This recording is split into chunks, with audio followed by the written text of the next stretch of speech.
ජේසුස් ක්‍රිස්තුස් වහන්සේ තුළ මගේ සහෝදර සහෝදරියන් අද දවස ස්වාමින් වහන්සේ අපිට දුන්නු ආශිර්වාදයේ දවසක්. මේ දවසේ ස්වාමින් වහන්සේ ඔබේ මගේ ජීවිතයට ලොකු වටිනාකමක් අරගෙන ජීවිතයට අරුතක් අරගෙන ස්වාමින් වහන්සේ මේ උදෑසනකට මට ලං වෙන්නට යනවා. ඔබට පේනවද? මගේ පිටුපසින් මේ තියෙන කුරුසිය. මේ කුරුසිය තුළ මම දැන් මේ සිටින රට තුළ මේ කොරියාව කියන ප්‍රදේශය තුළ මේ ස්ථානයේ සිටින දූ දරුවන් විසින් ඔවුන්ගේ පාපය එහි සටහන් කරලා ඒක කුරුසියේ තියලා අලවමින් ඔවුන් ප්‍රකාශ කරනවා මම දැන් පාපයෙන් නිදහස් වෙච්ච කෙනෙක්.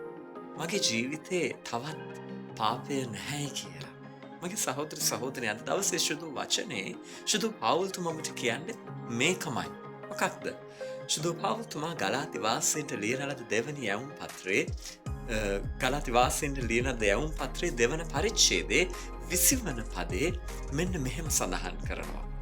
මම ක්‍රිස්තුස් වහන්සේ සමග කුරුසයේ ඇන ගසනු ලැබ සිටිමි. ඉතින් දැන් ජීවත් වන්නේ මා නොවේ. ක්‍රිස්තුස් වහන්සේ මා තුළ ජීවත් වනසේක.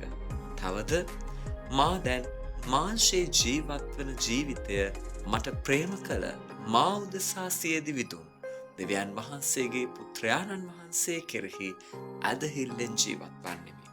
සුදු පවුල්තුමා කියනවා මගේ පාපය මෙන්න මේ වගේ ජේසුස් වහන්සේ කුරුසියක් මැත්තේ ඇන ගහලා නිමාවට පත් කරා.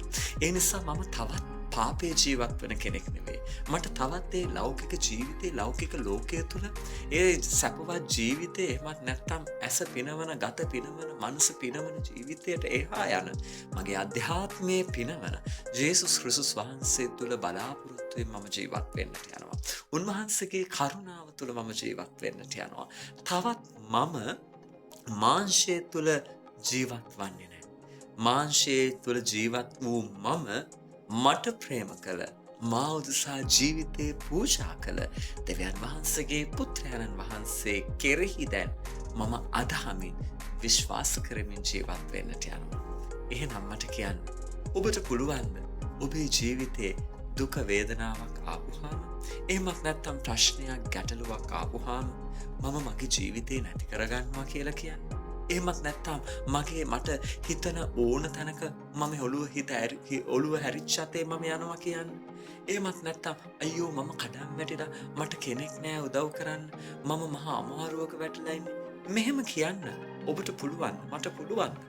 මගේ සහෝදර සහෝදරියනි මේ කුරුසියේ මෙහි ජීවත් වෙන මේ දරුවන්ගේ පාපය ඔවුන් කොලයක සටහන් කරලා ඒක මේ කුරුසියේ අලවලා ඔවුන් යම් අත්දැකීමකට ඇවිල්ලා තියෙනවා.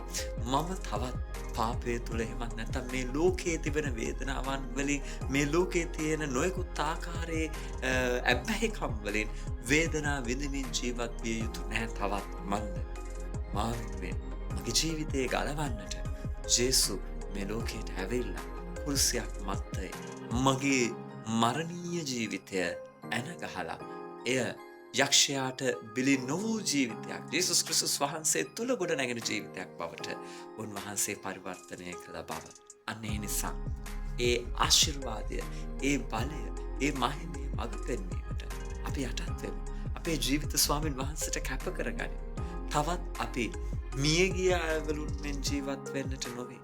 තවත් අපි මැරෙන්නට ඉන්න වේදනාවට විනාශයට පත්වන්නට ඉන්න මිනිස් වගේ නොවී ගැලවීමත් කරගත්තා වූ ජීවිතයක් ගත කරන්න ඔබේ ඕනෑම අත්දැකීමක් මේ කුරුසිය මැත්තේ තියලා ඇනගැසූ ජේසුස් ක්‍රිස්තුස් වහන්සේ ඔබේ මගේ ජීවිතයෙන් ඒ අත්දැකීම අයින් කළ බව, ඉවත් කළ බව ඔබ විශ්වාස කරනවා නම් මේ මොහොතේ ඉඳලා ඔබේ ජීවිතේ නව අරුතක් වෙනවා පමණක් නොවේ. ඔබේ ජීවිතය අලුත් අත්දැකීමක් තුළ ගත වෙන්නට ස්වාමීන් වහන්සේ ඔබට ආශිර්වාද කරනවා. ඉතින් ඒ ආශිර්වාද අත්දැකීමට ඇතුළු වෙන්නට ඔබ මා තුළ වැඩ වාසය කරන ජේසුව හඳුනාගෙන ඒ ජේසුව වෙනුවෙන් ඇදහිල්ලෙන් ජීවත් වෙමු. විශ්වාසයෙන් ජීවත් වෙමු. බලාපොරොත්තුවෙන් ජීවත් වෙමු. එලෙස ජීවත් වන්නට ස්වාමීන් වහන්සේ ඔබට මට ආශිර්වාද කරන සේක ඔබට ජේසු පිහිටයි.